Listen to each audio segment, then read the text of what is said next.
I'm Linda Raasch with Project Funway in Los Gatos, and today I come to you to ask if any of you would be willing to put together some scrub caps.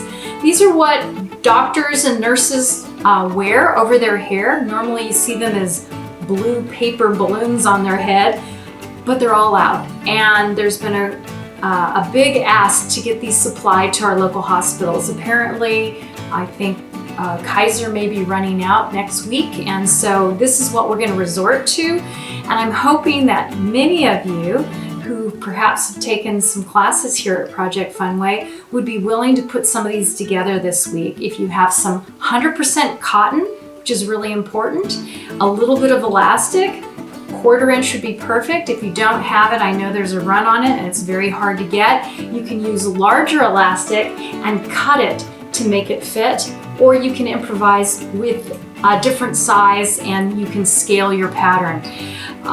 My hope is that we can supply a good 50 or 100 of these. They've asked for 150.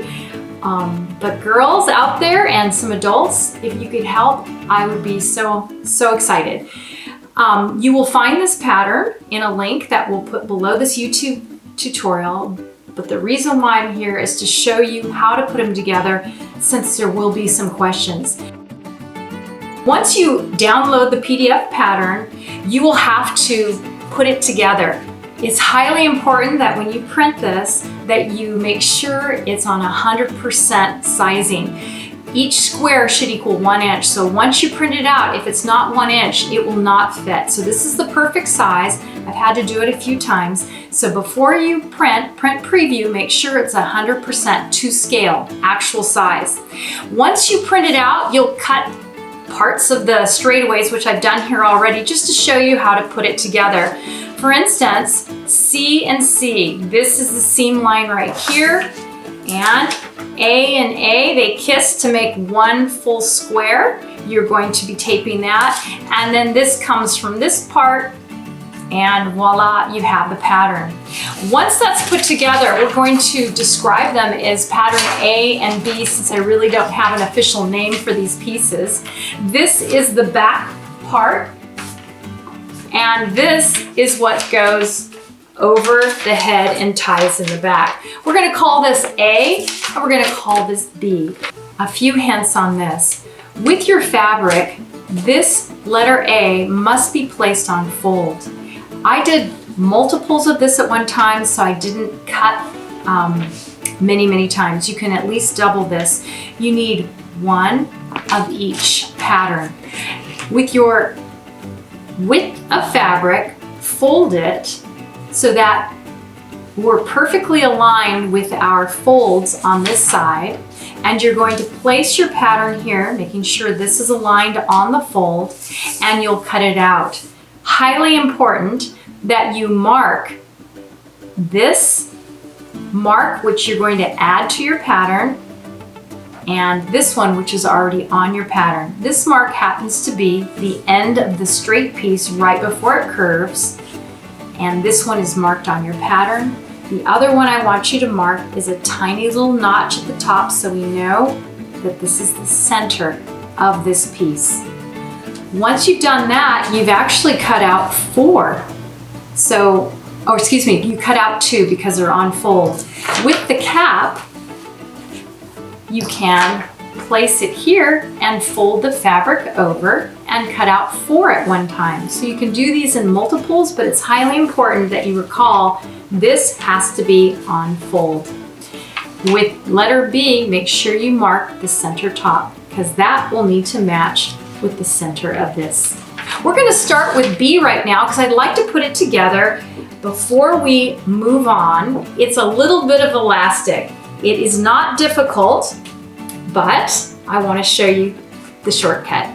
You're going to fold this over 3/8 of an inch and iron it again at 3/8 of an inch. You're going to seam it right along the edge, because we need to have room for 1/4 inch elastic.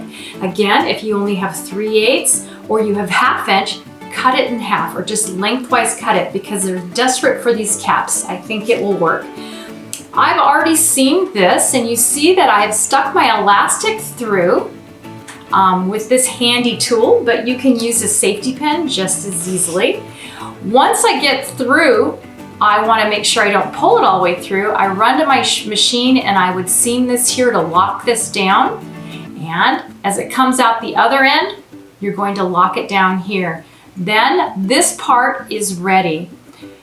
So the back part of the cap is done, and now I'd like you to make the straps. And prior to that, I suggest that we sew down this little seam that is this part of the cap. It's the trickiest part because it joins from the elastic end to the strap end. So because we're going to be able to use a 3/8 inch seam allowance there, you only have 3/8 to turn under twice, which means it's a little more than an 1/8 each time. I've demoed that here, but you can see between those notches I've suggested that you put into your pattern. I folded it once, I fold it again, and I go over and seam it, and it will look like this. So it's a very small portion, but that has to be done first. Then what we're going to do is do our straps. We are going to take a shortcut. This is not on the directions, but you will put right sides together and pin it, and you will sew from here down to where you have done this seam already. You will clip the corners and you will turn it right side out. You can turn it inside out by many different ways. Using a pencil sometimes or a chopstick might help you, or if you have a turning tool, even better. Once they're turned right side out, it will look like this. And I have not done that little seam here, but I wanted to show you, once this is done, you will pin the bottom of this long flat piece and you will stitch it all the way across, and it becomes the cap portion right here. You will turn it under approximately about an 1/8 to 1/4 of an inch, and then turn it again. On your pattern, it will show you. Here is your turn under, which is 1/4 of an inch, and here's the inch fold over. It sort of mirrors the strap itself. Once that's seamed, we are ready to put our cap portion to letter A to letter B. Because you've marked the center here, you will be pinning all the way around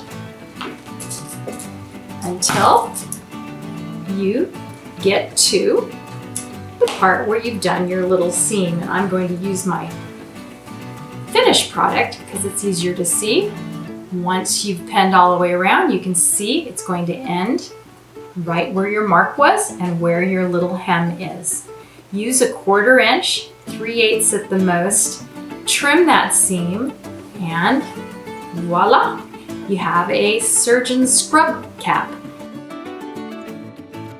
The links to the pattern will be found below this video, as well as on my projectfunway.com website and Facebook page.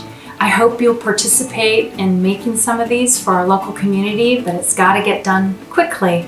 Also, if you don't have any fabric and you don't have elastic, but you're on board, will you email me, linda@projectfunway.com, and I can bundle some up and put it outside so that you can pick it up. And I'll even use my mask to put it together. Thank you for listening, and I hope we can conquer this together.